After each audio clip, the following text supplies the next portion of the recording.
We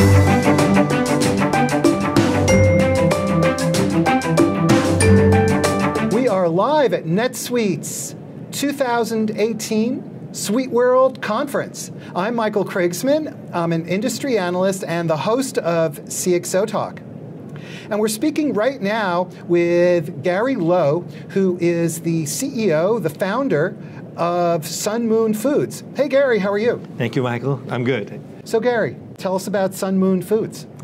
We are trying to use a brand to sell products, consumer products, as well as fresh products, to educate consumers about what fresh fruits are all about. So this is really a company that we are now trying to change a model that was asset heavy, where we used to own plantations, our own pack house.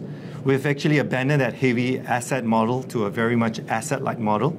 So the asset-light model really requires us to understand what the consumer wants and when they want it. So we are actually turning SunMoon Food into a company very much where the brand actually explains about what the benefits of eating apples or having oranges or even avocados. Now we are introducing new products like avocados into markets, for example, like in China, and telling the benefits of avocados and what are the good stuff you can do with it, like salads and spreads. So SunMoon is really now concentrating on communicating with the consumer, understanding their needs, especially as in a busy world that we are all living into it. So that's kind of what SunMoon's focus is now on.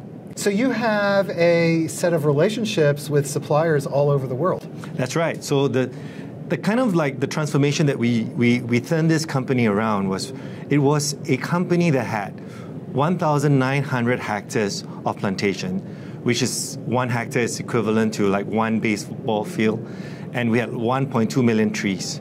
And we had a huge packing house to pack the fruits. Now that model didn't work, so it was a very asset-heavy model, and they wanted to sort of like start it off being the one dragon. Well, I guess the dragon doesn't exist, right? So we chop off that head and turn that brand to the consumer, and turn that brand into something that basically be more relevant. So we became a multiple source from different farms, and then bringing that product to the consumer. And it's very much an asset-light model, similar to an Airbnb or an Uber. So rather than owning plantations and focusing on growing trees, you're focused on the consumer and the customer experience. That's precisely what we're trying to do. We realize that the data that we are getting from the front, which is basically the consumer experiences that you talk about, is far more valuable than just getting the trees. Because when you become a farmer, I mean, that's really what you need to do very, very well. And it's not an easy, actually, task. So what we wanted to do when the old model was to actually going down that whole supply chain of owning everything that we had, we realized that we couldn't use that model to actually operate in the new world that we have. We really need to concentrate on knowing the customers, knowing the consumers, and really understand how does the buying pattern affects our patterns of actually working with the other producers and actually buying from the different countries at the different seasons. So what are the levers of your business model? What are the elements that drive success in your business? I think the key thing that started off for the company was to be able to have access to the various countries that we were operating in. I think to be able to have that various networks, supermarkets, to the convenience stores, to the wholesale centers, and then to be able to say, understanding the different countries' requirements or regulations. So the products went in, right? So that was how we started the whole business.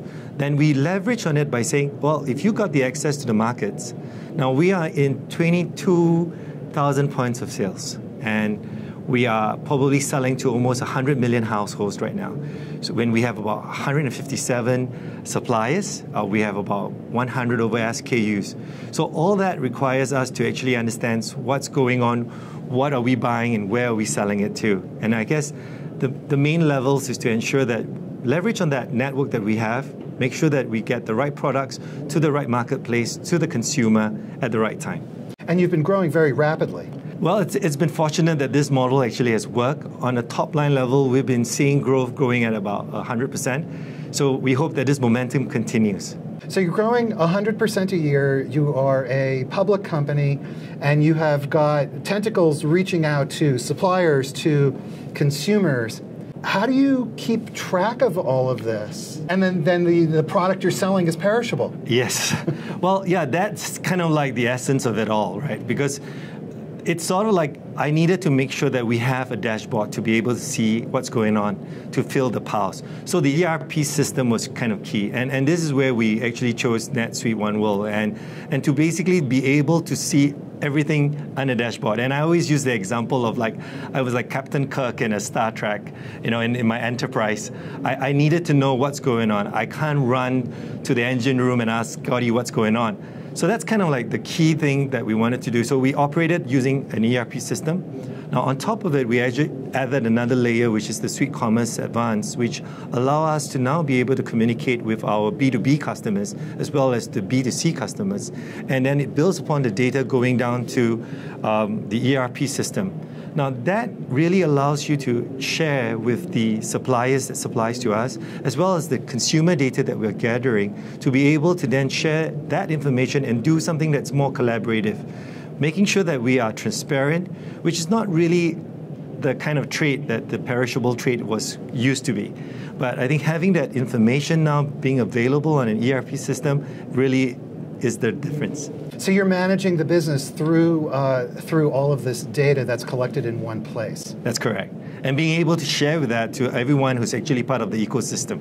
And why is that important? Why is that information sharing so important? I think one of the most important things is being able, as you said earlier, about being perishable. Actually, the truth of the matter is no fruits leave the pack house because usually you know where it's going to go and then how long it's going to be on the shelf. So that kind of information to see the whole supply chain is kind of key to everything that we do. So being in this perishable detail, so it's almost like it's just in time. So without that data that we, in the past, wasn't sort of like available, we were doing kind of a lot of guessing games, right? But now I think it's a little bit of the art of science is basically to manage those data as well. What are you doing going forward to, given the importance of this transparency, what are you doing going forward to ensure that you maintain the transparency and also increase that transparency? Well, I think one of the new technology that we're really exploring right now is blockchain. We're basically exploring it to how to get that blockchain into place, because it really is how do you determine that you bought the apple and how is that apple, the details of the apple, and how did it reach the consumer, is to really use that as one of the areas. And then, of course, the IoT of things, to track from farm to fork, how did that fruit arrive onto the consumer. Being able to then sort of like see that data right now is going to basically make the difference. And with that, it just increases the transparency. So that when you have an ERP systems that is actually gathered in one place, now with blockchain and IoT of things, and the last layer, I think, would be kind of natural, were to basically put AI into place and then actually help us buy better, and then so that we can sell better. And then that information is then shared better. Regarding blockchain, how far along are you? A lot of people are talking about blockchain, but it's one of those things you don't see too many practical projects these days. Yeah, well, the truth is it's not the easiest thing because it's sort of like making it work together with the system that we have. So we're happy to say that actually we're almost at a trial. We're going to go into a trial run, literally making sure that we can track an apple and pack house all the way to the end consumer, and then making this into a prototype and making sure that all that data is actually captured. So then maybe that's what we're really trying to achieve, and maybe sooner than later we'll be announcing this. So are you pretty confident that you'll be able to do this? Yes. Fantastic. Happy to say that. Gary, thank you so much. Michael, thank you for the opportunity.